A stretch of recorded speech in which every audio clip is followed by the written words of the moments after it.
All right, welcome back, everybody. So we're going to talk about, now that we've met vector fields, we're going to talk about a special kind of vector field called a conservative vector field. So recall that if we have a scalar valued function of, say, two variables, the gradient of that function is an example of one of these vector fields. So in fact, we have met vector fields kind of a while back. We just maybe didn't explicitly call them that. So the components of that vector field are the partial derivatives of that function f with respect to x and with respect to y. And notice those could be functions of two variables. So at each point, x, y in the plane, we lay down a vector whose first component is the partial derivative of f with respect to x at that point in the plane, and whose second component is the partial derivative of that function f with respect to y, again at that point in the plane. And similarly, we could do this for a scalar valued function of three variables. At every point in space, then, we'd lay down a vector with three components, the partial derivative of g there with respect to x, y, and z being those three components. So we call a vector field, if some random vector field big F is handed to us, we call that vector field conservative if there is one of these scalar valued functions, little f, whose gradient gives us the original vector field big F that we may have been handed. So in this context, we call little f a potential function for f, a potential function for big F. We need to now be a little bit more careful about what kind of f we're talking about. Is it little f, the scalar valued function, or big F, the vector valued vector field? Okay, so that's going to be probably a little bit confusing. We'll just have to mind our bigs and our littles. Okay.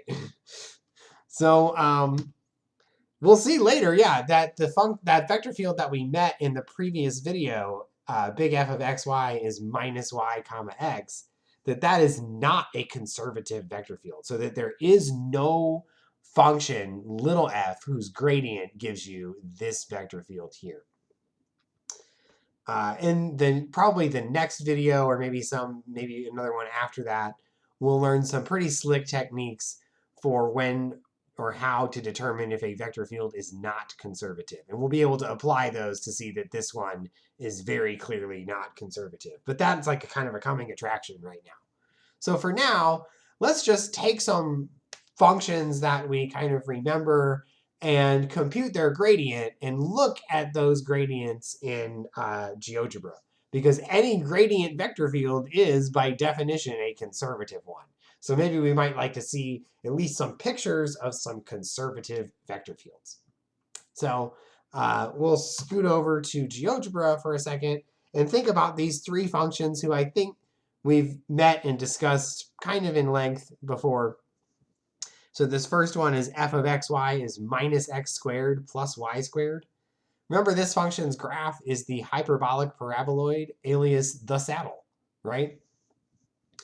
And here's another one of these functions. F of xy is x squared plus y squared. Remember, its graph in space was an elliptic paraboloid, otherwise known as a bowl, I think.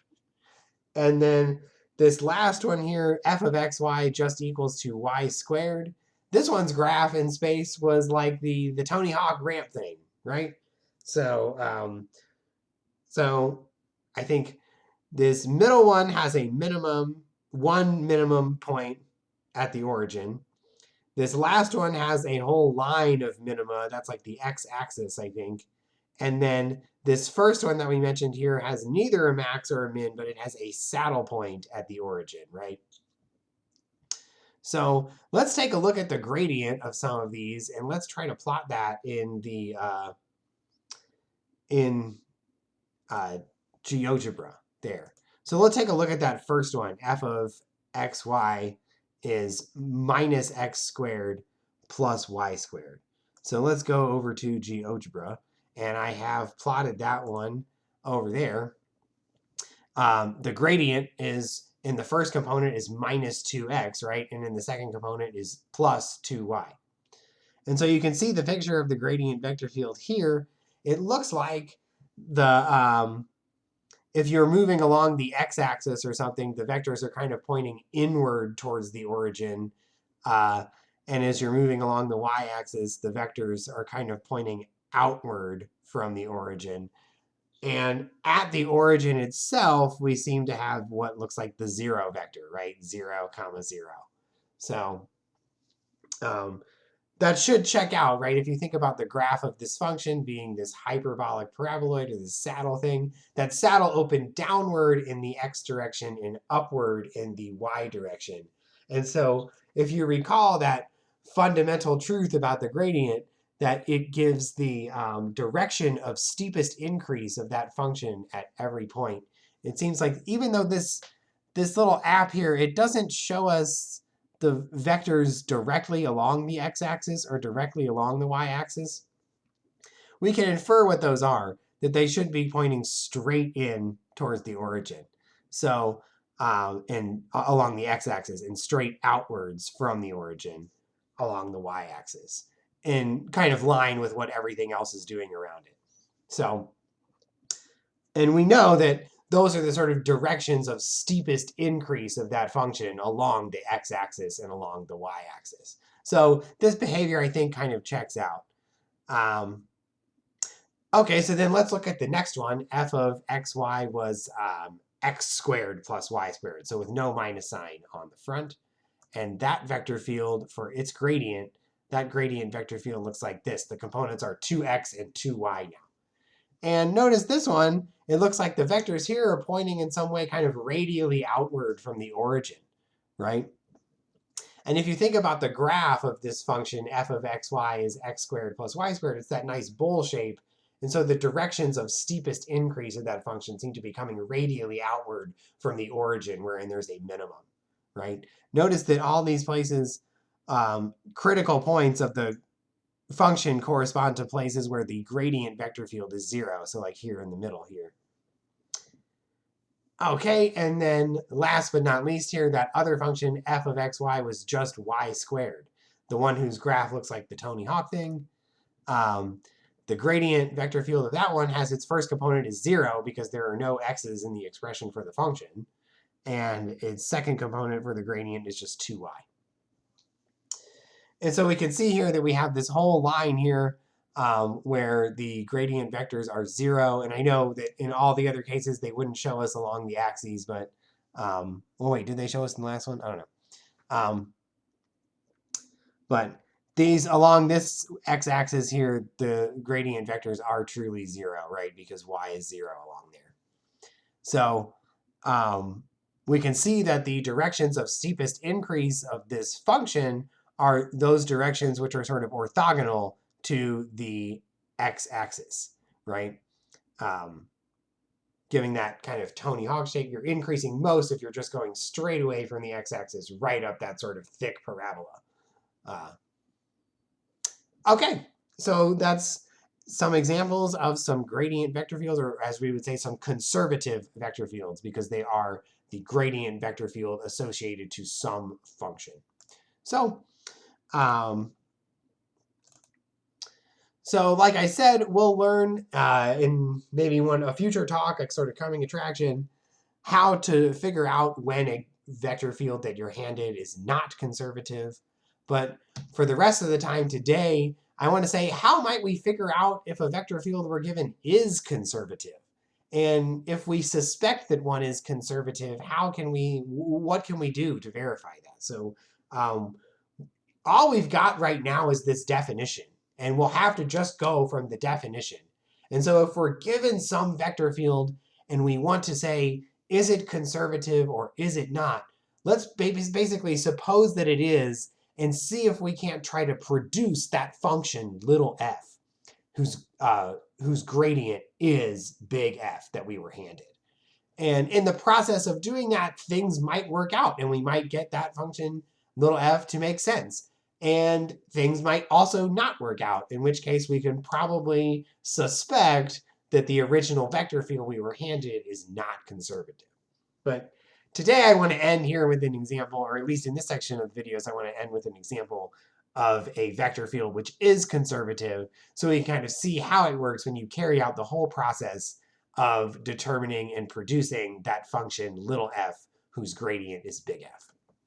So let's consider this vector field here that's given in the first component by 2x times cosine of y. In the second component, it's given by minus x squared times sine of y plus z. And in the last component, it's given by just y. So we will suppose that this is a conservative vector field.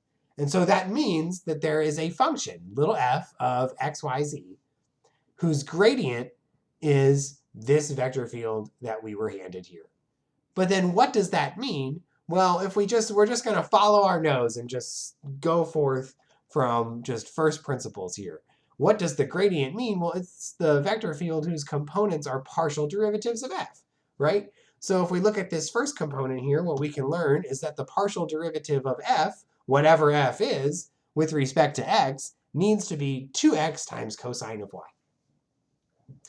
And so if we have that, then maybe we can do some kind of integration with respect to x. So we can learn, like, what function do you get, what function might you have that when you take its derivative with respect to x, you get 2x cosine y? Well, let's go backwards in a sense, and we'll do some kind of partial integral or something. And I guess we've kind of been doing this kind of integration in the last few weeks of the course, so maybe this isn't so awkward. So if we do this, we'll get a candidate for our function f, but we might have to do a little bit more work because we still have to take care of the other components of the gradient. But we can at least take care of this first one by just integrating this expression with respect to x. So let's do it. So I wrote this kind of abusive notation here, but we'll just take it. We'll say the integral of 2x cosine of y with respect to x. This gives us a candidate for f, which is given by, let's see, x squared cosine of y, right? Just integrating this guy with respect to x, plus this, what's this term here? C of yz. Well, remember in Calculus 1, when you did an indefinite integral that was looking for the collection of all antiderivatives of the function of the given integrand at hand, you'd always add at the end plus c, right? Because the idea was once you found one antiderivative, the rest of the antiderivatives of your single-valued, single-variable function were just the first one you found plus any possible constant that you might add. Well, in this case of having more than one variable floating around, in particular we have 3 variables floating around, we have found and exhibited a function here whose partial derivative with respect to x is 2x times cosine of y. But we are now allowed to add, instead of any constant value, in fact, just any function that's only a function of the other 2 variables, y and z. Because this guy's partial derivative with respect to x will always be 0 if the expression has no x's in it. So that's stated a little bit more concisely here. So we can add any function of the remaining variables y and z to our candidate that we started with. And so now that we've taken care of a good candidate for f that gets at least the first component of the gradient nailed down, now we need to take care of the second component of the gradient, and we might be able to then do a little bit more work to learn a little bit more about what this function c might have to satisfy. So let's see what's going on. So we also need that so let's just take this one that we have now that it's our potential function, and let's take its partial derivative with respect to the next variable, y.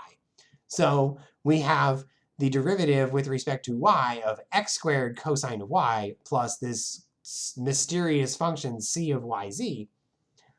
That should be minus x squared sine of y plus whatever is the partial derivative of c with respect to y. Okay, and now we need this one to match up with the second component of the vector field that we were handed at the beginning, because that would be the partial derivative of this little f with respect to y. So at this point, we can kind of consolidate our thoughts or something and say this is our candidate for little f, and now we need to figure out more about what c can be. But we also need, from just going back to the original statement, we need that our function little f has that its partial derivative with respect to y is negative x squared sine of y plus z, right? Because that was the second component of big F from the beginning of the problem. And so we've got almost that already with our our candidate potential function. We have that this first term, its derivative is minus x squared sine of y. And so now we need to have this next one. We need that the derivative of this function big C with respect to y needs to equal to z. Okay, so then let's play the same game that we played kind of in the last slide, where let's integrate the function, or integrate this expression here with respect to y so that we can get a candidate for c. So if we do that, we get that c, one possible candidate for c, is the function z times y plus now this big K of z, where, again, we only integrated with respect to y, so we got a function whose partial derivative with respect to y is just z, but we're allowed to then add to that any function that's a function of just the one remaining variable z that we care about, because the partial derivative with respect to y of this guy is going to be 0. Okay, and so maybe we can then figure out what that has to be in the next step. So, so now we've got a candidate for our function little f to be x squared cosine of y plus z times y plus this mysterious function big K of z.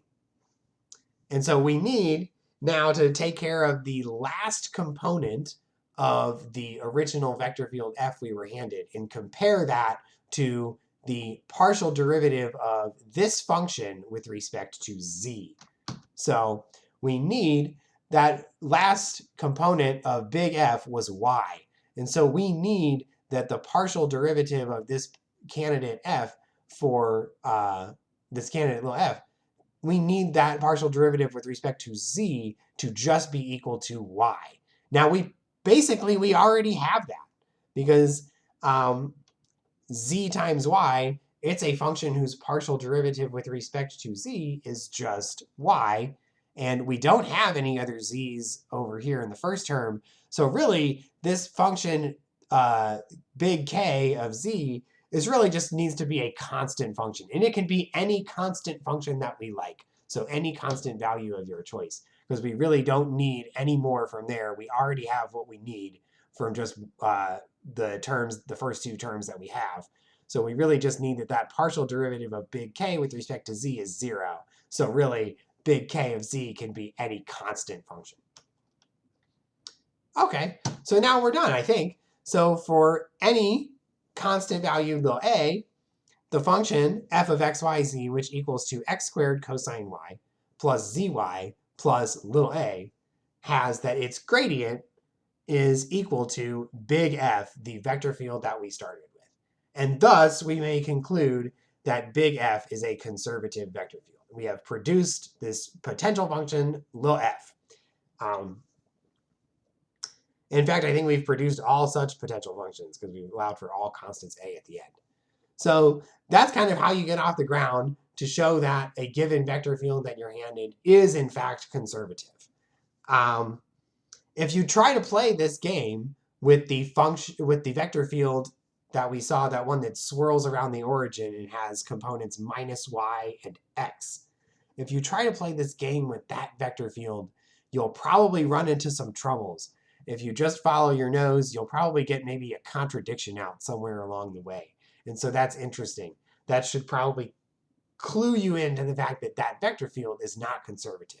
But if you join us in the next video or in the next round of videos, we'll get maybe some more sophisticated techniques for determining when a vector field is not conservative. So we will see you then.